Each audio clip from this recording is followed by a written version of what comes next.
Well, I think I've outgrown this one just a little bit.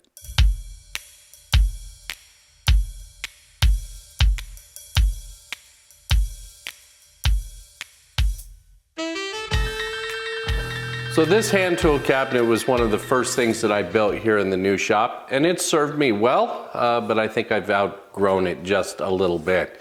And my growth as a woodworker has meant that I've used more and more hand tools in my work, and these items obviously need a home, and they've kind of been tossed in here for the last couple of years, and it's time to do this a little bit more properly. So I do still like a lot of these tools out on this sidewall because I get to those quite frequently and it's just quick and easy.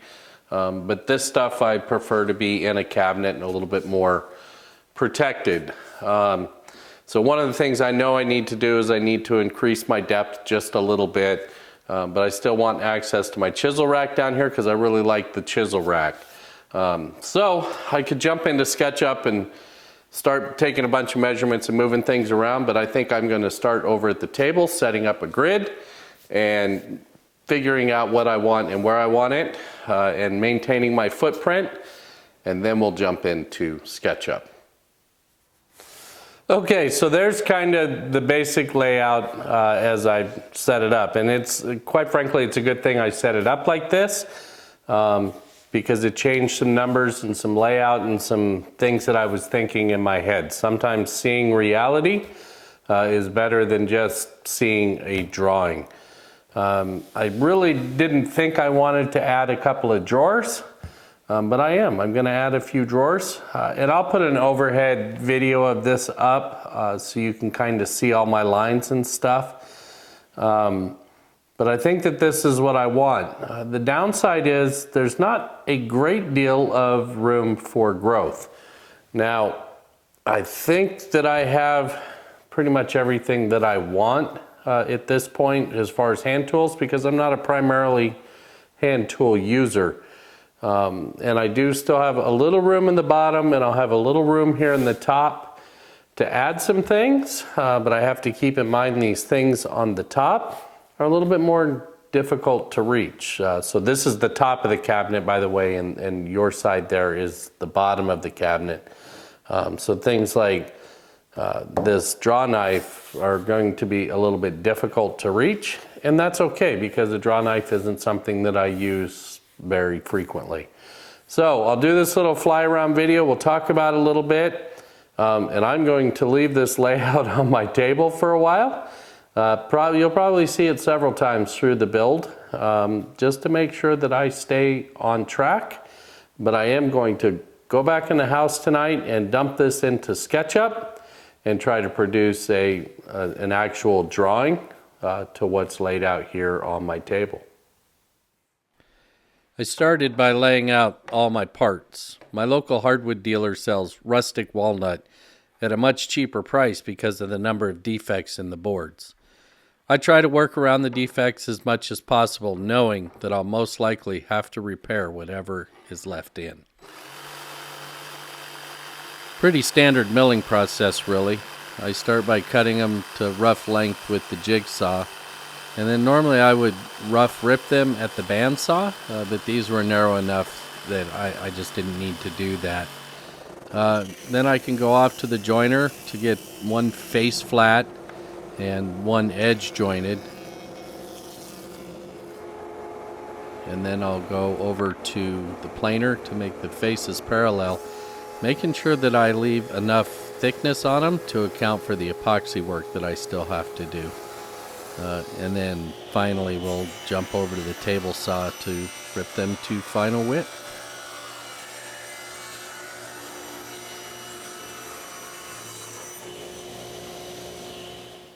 As I mentioned, rustic walnut has a lot of defects that needed to be filled with epoxy. I use West Systems epoxy tinted with dark walnut brown trans-tint dye.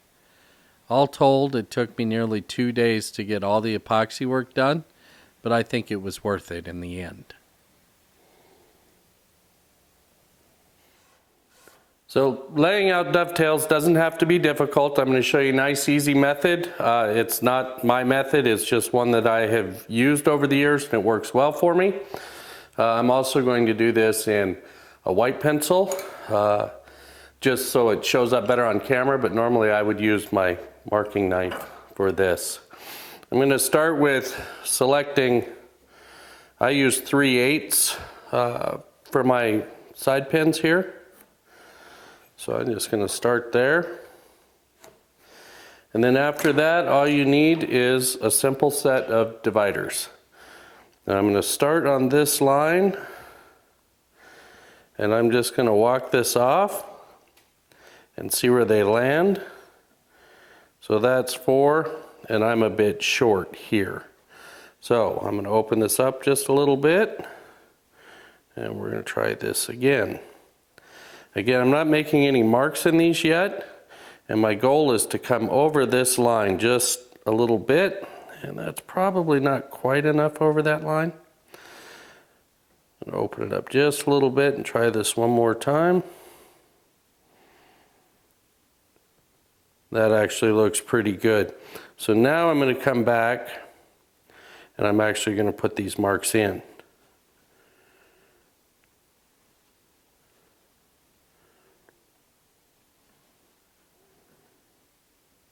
And then I'm going to come back and start on this line and put these marks in.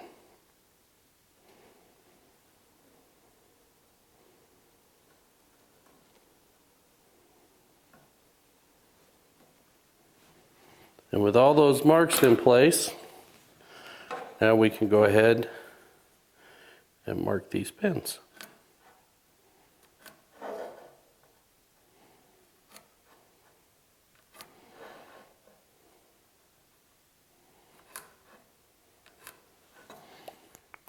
So I am using a 1/8 gauge for mine, and it really is as simple as, so helps if I'm going the right direction.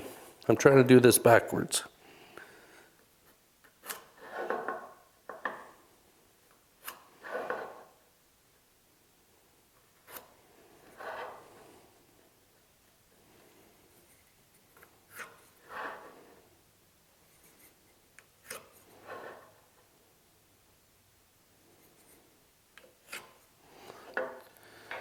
And of course using a marking gauge to get your line on the bottom, and this is set to the thickness of my material, which is about 3/4. And then I'm going to try to get this line in here so you can see.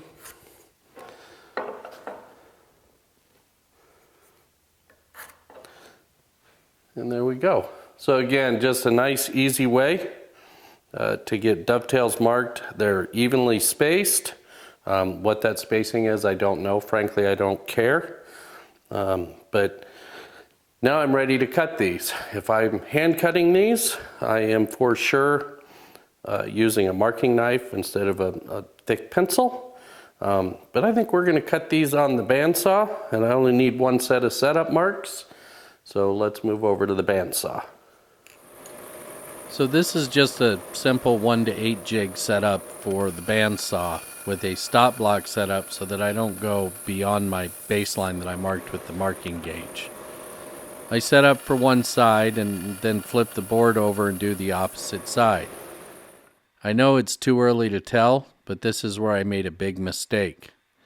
I marked these on the wrong board, so technically my dovetails are reversed for the direction of this case. It'll make more sense in just a few minutes. There's many different ways to do dovetails. All of them work, and there's really no wrong way.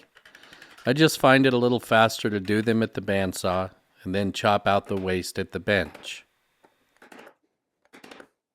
I'm using a scrap block with a jointed face to ensure that I stay on my baseline, and then just take a little bit at a time. Half from one side of the board and the rest from the other side of the board.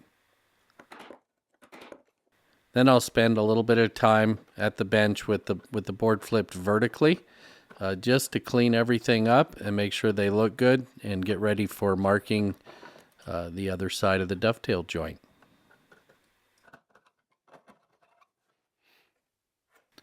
Next up is marking for the pins, and this is actually where I realized where my big mistake was.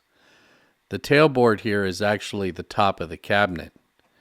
Between the amount of time I had in the epoxy work and the fact that this is shop furniture, I decided to just press on. After all, the only ones that will ever know are you and I.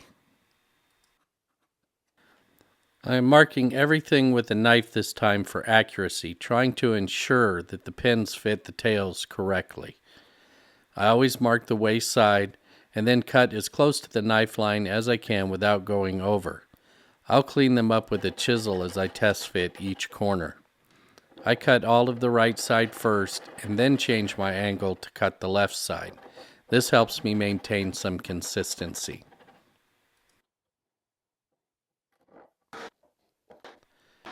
I remove the waist exactly the same way as I did on the tailboard. I remove half or so from one side, flip the board over, and remove the rest of the waist. And then I'll pare to my knife lines with the chisel, trying to get the best fit that I can. Usually it takes me a few test fits and adjustments before I have them fitting correctly. I don't do a lot of hand-cut dovetails, and my rust was definitely showing on these.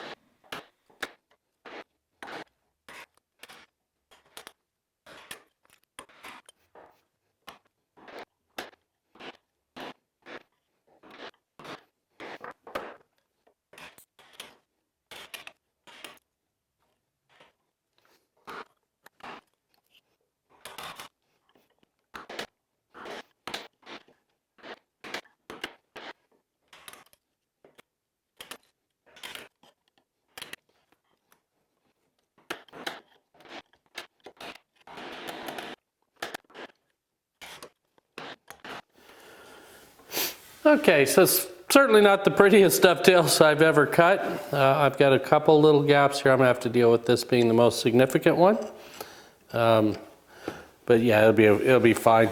It'll clean up just fine. I'm gonna move on and get the rest of these done. With the case dovetails cut, I could go ahead and turn my attention to all the sliding dovetails on the inside of the case.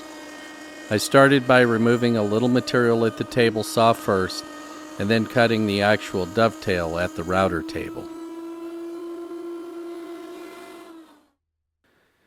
Here you can see just how many sliding dovetails were in this plan.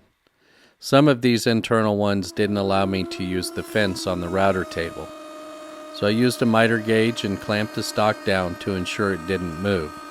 A handheld router with a straight edge or a jig would be another way to cut these.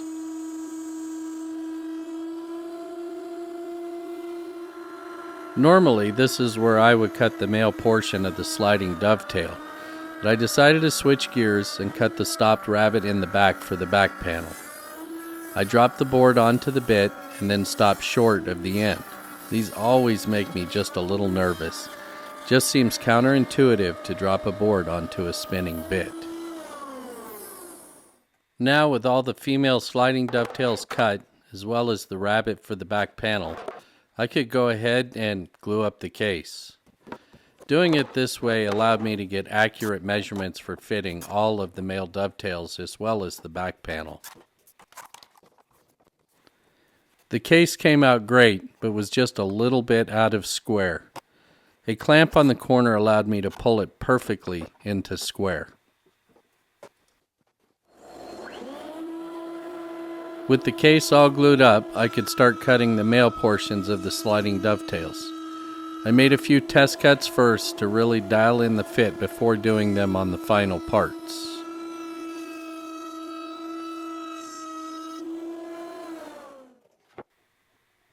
I added just a little glue in the bottoms of each sliding dovetail to hold the part in. This will allow for wood movement in the future. Really, the mechanical feature of this joint is what does all the work. I did these one part at a time so that the measurements for the parts would be as accurate as possible.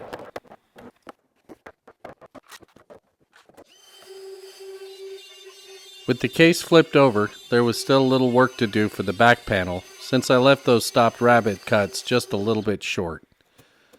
I used a small trim router to hog out the bulk of the waist, and then cleaned up the corners with a chisel. Then I could measure and cut the back panel and get it test fit. All right, so there's the basic carcass put together. I've marked for this cavity. I have the back just held on with some minimal screws for right now. So I'm going to pull this back panel off and start outlining the hand planes in here. And then as I'm waiting for glue to dry on that, I'll go ahead and sand up this case and get a finish on this. It will be a hard wax oil of some sort, whatever I have left in the cabinet, and I'm not real sure right now. But that's what's going to go on the case. So we'll get these laid out and get the magnets laid in and get to drawers and doors and all that good stuff. I laid out the hand planes on the back panel and glued on some pre-finished walnut strips that would border each plane.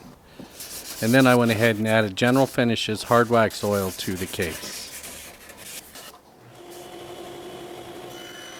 With glue and finish drying, I could go ahead and turn my attention to the doors.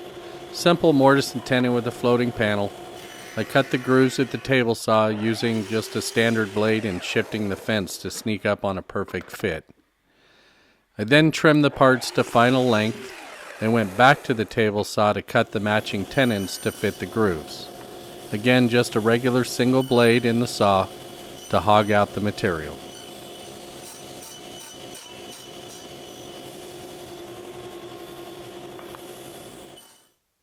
A member on the forum showed me a very nice hand tool cabinet that used brass screws as a decorative element. I really liked it, so thought I'd add it to mine as well.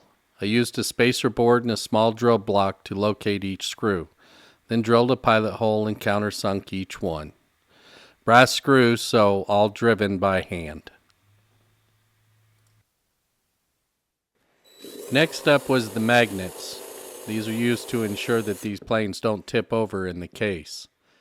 I used 100-pound magnets, which should do the job well. They're all held in with West Systems epoxy that I did go ahead and tint black as well.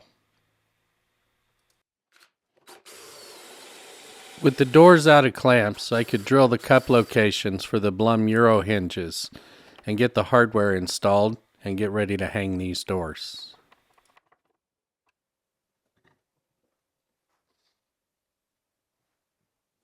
With the doors fitting nicely, I taped off the panel portion of the doors and then applied finish to the walnut rails and stiles. Again, General Finishes hard wax oil here, and I'm choosing to leave the panels the natural color. Next up were those 3 little drawers. I'd been pondering what I wanted to do there for a few days. The natural choice would have been more dovetails, but I wanted to do something a little different, so decided on mitered corners with splines.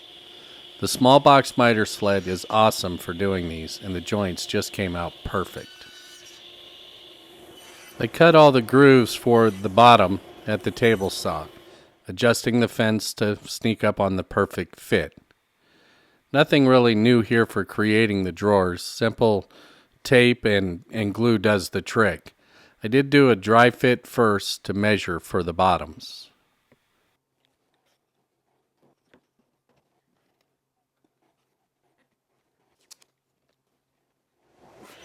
Once the boxes were all glued up, I went back to the small box miter sled to cut the splines. 3 splines on each corner.